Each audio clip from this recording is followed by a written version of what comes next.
Miarabany vahoaka malagasy rehetra manoloana ny toedraraha misy ankehitriny.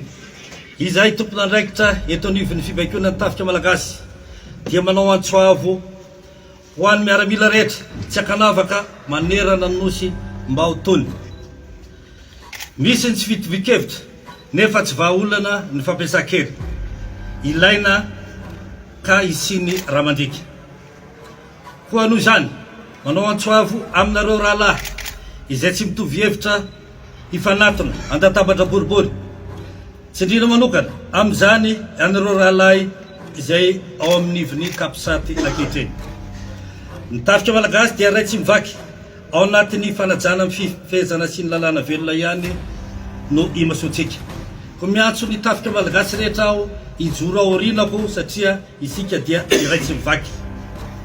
Eto zay dia manao antsoavo ho anareo hery velona rehetra, indrindra anareo anivon'ny ray aman-dreny anivon'ny FFKM, hifanatona sy hanohy ny ezaka fandaminana izay efa atao ankehitriny.